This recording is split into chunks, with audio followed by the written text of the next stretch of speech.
ഉബൈദുള്ള പറഞ്ഞല്ലോ, സമരത്തിന് എങ്ങനെ ഇരിക്കാന്ന്. ഞങ്ങൾ 51 ദിവസം ഇരുന്നു. എന്റെ ജീവിതത്തിൽ മുസ്ലിം ലീഗിന്റെ ഈ ഹിദ്മത്തിനിടയിൽ എനിക്ക് അനുഭവിക്കാൻ കഴിഞ്ഞ ഏറ്റവും നല്ലൊരു വേദിയായി ഞാൻ ആ അലിഗഡ് ഓഫ് ക്യാമ്പസിന്റെ ധർണയെക്കാണ് എനിക്കൊരു അവിടെ പ്രസംഗിക്കാൻ അവസരം കിട്ടി. ഞാൻ ഇന്ന് ഓർക്കുക, 51 ദിവസം 5-1 ഞങ്ങൾ അവിടെ ഇരുന്ന്. നിങ്ങൾ അനിശ്ചിതകാല രാപ്പകൽ സമരം ഇപ്പോഴും ഉണ്ട്. Flex board എടുത്തോളി മര്യാദക്കത്. അനിശ്ചിതകാലം എന്ന് പറഞ്ഞപ്പോ ഇന്നാളാരോ ജാഥണ്ട് പറഞ്ഞു മാർച്ചിച്ചേരും ഒരാൾ. അപ്പൊ ഒരു സഖാവ് ചോദിച്ചിട്ടേ എത്ര ദിവസമാണ്? 5-6 ദിവസം ഉണ്ടാവുന്നാണ്. അതിനൊന്നും ഞാനില്ല, 5-6 ദിവസം ഒന്നും ഇരിക്കാൻ പറ്റില്ല, അനിശ്ചിതകാലാണെങ്കിൽ വരാതെ. കാരണം അത് വേണ്ട ജീവിതത്തിരപ്പോ അത് എങ്ങനെയാണാവോ? അനിശ്ചിതകാലത്തിന്റെ അർത്ഥമൊക്കെ മാറിപ്പോ. അനിശ്ചിതകാലാണെങ്കിൽ ഞാൻ വരാറില്ല. അപ്പൊ ഈ സാധുക്കൾ പോയി. നിങ്ങൾ ആലോചിക്കണം, ഇരുന്നു കുറച്ചൊക്കെ കഴിഞ്ഞപ്പോ ഇങ്ങനെ തുടങ്ങി വയറുവേദനയും പ്രശ്നമൊക്കെ. അപ്പൊ അത്യാവശ്യം VIP ലീഡേഴ്സൊക്കെ സാന്റിയാഗോ മാർട്ടിൻ അങ്ങനെയുള്ള കുറെ ടീമിന്റെ ഒക്കെ വലിയ വലിയ കാര്യപ്പെട്ടവരെ ലോഡ്ജിലും അവിടെ ഇവിടെയൊക്കെ പോയി തങ്ങി. അവരാവശ്യമൊക്കെ നിർവഹിച്ചു.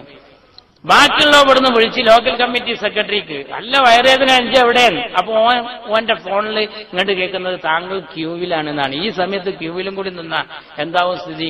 AKG സെന്ററിൽ ചെന്നപ്പോ 3-4 ടോയ്ലറ്റാണുള്ളത്. അപ്പൊ പറഞ്ഞു ഞാൻ ആദ്യം പോണം, എന്നെക്കായി മുമ്പ് ഞാനാ മെമ്പർഷിപ്പ് എടുത്ത് ഇറങ്ങി. അത് പറ്റൂല, ഓൻ ലോക്കൽ സെക്രട്ടറിയെ ഗുരുത്തക്കേട്ടിട്ട് ഓൻ ആദ്യം പോട്ടെ. തർക്കമായി. അങ്ങനെ പറ്റിയൊരു കയറിയിരുന്നു. അവസാനം പറഞ്ഞു ഒരു നിവൃത്തിയില്ല, നമ്മൾ എന്താ ചെയ്യാൻ? ആവശ്യങ്ങൾ നിർവഹിക്കണ്ടേ?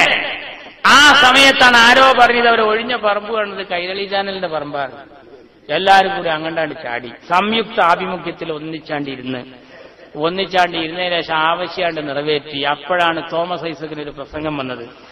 സെക്രട്ടേറിയറ്റിലേക്ക് ഒരു ഈച്ച പോലും കടക്കില്ലാന്ന്. കാരണം ഫുള്ള് ഈച്ചകളും കൈരളി ചാനലിന്റെ പറമ്പിലായിപ്പോയി.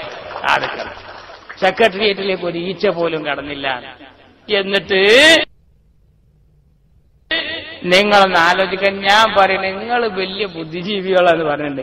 എന്ത് ബുദ്ധി ഞങ്ങൾക്കുള്ളത്? 2 പമ്പേഴ്സ് വാങ്ങാൻ ബുദ്ധിയില്ലേ? നിങ്ങൾ എന്തിനാടോ ബുദ്ധിജീവി എന്ന് പേരിട്ട് നടക്കണേ? പിടിച്ചു നിൽക്കണ്ടേ?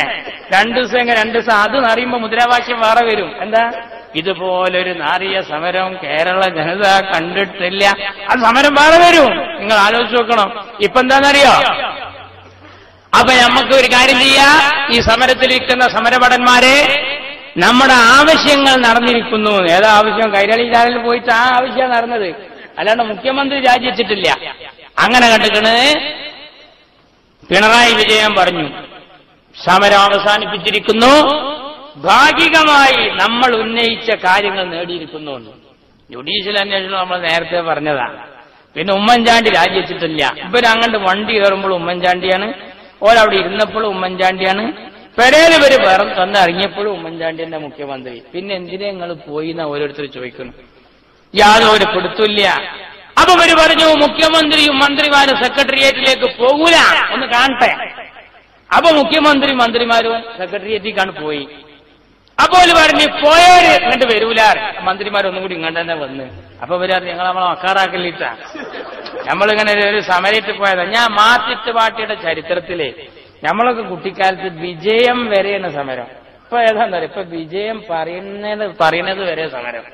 പിണറായി വിജയൻ VS പറഞ്ഞല്ലോ, വിജയം പറയുന്നതായി നമ്മൾ വിചാരിച്ച തേങ്ങ ഇടുന്ന വിജയനാന്നല്ല, പിണറായി വിജയൻ. പണ്ട് വിജയം വരെ സമരമായിരുന്നു. ഇപ്പൊ വിജയൻ പറയുന്നത് വരെയാണ് സമരം. വിജയം പറഞ്ഞ് എല്ലാരും പോയിക്കോളൂ, സമരത്തിൽ നമ്മളെ ആവശ്യങ്ങളൊക്കെ അംഗീകരിച്ചിട്ടുണ്ട്. ഞാൻ പറഞ്ഞ മറ്റേ തന്ത്രല്ല അവിടെ ഇരിക്കണം, അച്യുതാനന്ദൻ. അയാൾ ഉസറുള്ള വാപ്പാന്റെ കുട്ടിയാണെങ്കിൽ പറയണ്ടേ, പിണറായി എന്തെങ്കിലും പറഞ്ഞോട്ടെ, ഇരിക്കട്ടെ അവിടെ. ഞാൻ പുന്നപ്ര വയലാറിന്റെ ശ്രോതാക്കന്മാരെ കുർത്തിപ്പെട്ട മനുഷ്യനെ, അങ്ങക്കറിയില്ല. നിങ്ങൾ അവിടെ ഇരിക്കണം. നിങ്ങൾ എന്ത് ചെയ്യണം എന്നറിയാം. ഒരാവശ്യം നമുക്ക് നേടിത്തന്നില്ല, എന്റെ വർത്താനാണ് എന്ന് പറഞ്ഞിട്ട് ആ സഖാക്കളികൾ പിടിച്ചിരുത്തണ്ടേ. സാധുക്കിരുന്നോ ഇങ്ങനെ ഉറങ്ങി തൂങ്ങിയായിരുന്നു. ആ ഉറങ്ങി തൂങ്ങുന്നതിൽ ഇടക്ക് പിണറായി ഇയാളെ ചായച്ച് തീർന്നിക്കണ് അറിഞ്ഞു. മൂപ്പര് കുഴഞ്ഞ് നീച്ചിട്ട് അറിഞ്ഞ് തീർന്നിക്കണ്. ഞാൻ സ്കൂളിൽ പഠിച്ചിരുന്ന കാലത്തുണ്ടായിരുന്നു ഇതേമാതിരി ഒരു അബോക്കര്. എവിടെ അബോക്കറില്ലല്ലോ, ഉറങ്ങി തൂങ്ങണ അബോക്കർ. ഏത് നേരം ഇരുന്ന് അബോക്കർ ഉറങ്ങി തൂങ്ങിയാണ്ടിരിക്കും. മാഷ അനിഞ്ഞ അവനോട് ചോദ്യം ചോദിക്കും. ഓന്റെ അടുത്ത് വലിയൊരു കുത്തിത്തിരിപ്പേരെ ഇരുത്തുണ്ട്, അനിഞ്ഞ തിരിപ്പ. അപ്പോ മാഷ് ചോദിച്ചു, ഇന്ത്യയുടെ ഇപ്പോഴത്തെ രാഷ്ട്രപതി ആര്? അബോക്കര് പറയുന്നു. അബോക്കർ ഉറക്കത്തിൽ നിന്ന് നെട്ടി നീച്ചിട്ട് എടുത്തിരിക്കണ ഈ തിരുപ്പനോടാ ചോദിക്കണം. എന്തേ മാഷ് പറഞ്ഞു? അന്റെ വാപ്പാന്റെ പേരെന്താണ്? എടുത്തയക്കുക നീച്ചിരുന്നാണ്ട് അറിഞ്ഞി കുന്നുമ്മൽ കുഞ്ഞിക്കോയാണ് രാഷ്ട്രപതിയെ. അതുകൊണ്ട് കേട്ടെ എന്ന മാതിരി ഈ സാധു ഈ സാധു പറഞ്ഞു സമരം തീർന്നിരിക്കുന്നു, വേഗം സമരത്തിൽ പങ്കെടുത്തു, പിരിച്ചുവിട്ടു. BS പറഞ്ഞല്ലോ, നിങ്ങൾക്കറിയോ വെടിവെപ്പ് ഭയന്നിട്ടാണ് ഞങ്ങൾ ഈ സമരം പിൻവലിച്ചത്.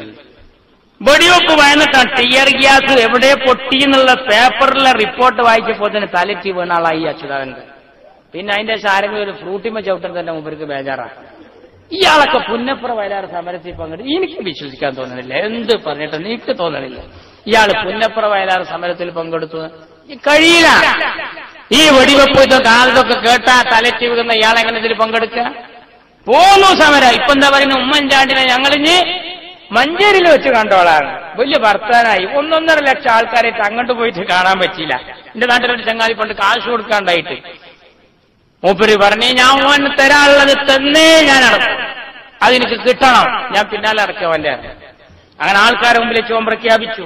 വരച്ച വരയിൽ വെച്ച് അടുത്ത 11-ാം തീയതി പൈസ ഞാൻ വാങ്ങുന്ന. എന്നിട്ട് പേര് ചോക്കെടുത്തിട്ടൊരു വരയും വരച്ചിട്ട് ഇങ്ങനെ കാത്തിരുന്നു. പൈസ തരാനുള്ളവന് ആ വരയും ചാടി കിടന്നാണ്ട് പോയി. അപ്പൊ ഇവൻ പറയും, ഒരു വരയും വരച്ചിട്ട് എനിക്ക് നിൽക്കാൻ ഉസറും മുള്ളില്ലെങ്കിൽ ഞാൻ ചെല്ലുക. അതിലെന്താ കാര്യം? സംഗതിന്റെ കിട്ടണ്ടേ, പൈസ ഉണ്ട് കിട്ടിപ്പോരണ്ടേ. വെറുതെ നിന്നിട്ട് ബടായും കുളുകളക്കിട്ട് എന്താ കാര്യം? ഇപ്പൊ പറയുന്നത് എന്താണെന്നറിയോ, ഉമ്മൻചാണ്ടിനെ നമുക്ക് ഇനി അവിടുന്ന് കാണാം. ഉമ്മൻചാണ്ടിനെ ഇനി നമുക്കൊരു കാര്യം ചെയ്യാം, കരിങ്കൊടി കാട്ടിയാൽ മതി. ഇപ്പൊ പറഞ്ഞ് കരിങ്കൊടി ഒന്നും കാട്ടണ്ട, ഒരു കറുപ്പുശീല കിട്ടാനില്ല. പീഡിയയിലൊക്കെ ഇവര് അനങ്ങിയ ഇപ്പൊ അടുത്ത കാലത്ത് CPM പോയ ഒരു ചങ്ങായിനോട് പറയാം, പൊന്നാരമാണ് ഞാൻ കട്ട പുകലാറ്. എന്ത് ചോദിച്ചു? എനിക്ക് ആ ചെങ്കൊടി കൊടുക്കാനുള്ള വിധി കിട്ടിയിട്ടില്ല. 1.5 കൊല്ലായിട്ട് ഈ കരിങ്കൊടി തന്നെ വീശ, കരിങ്കൊടി തന്നെ, എന്നും കരിങ്കൊടി.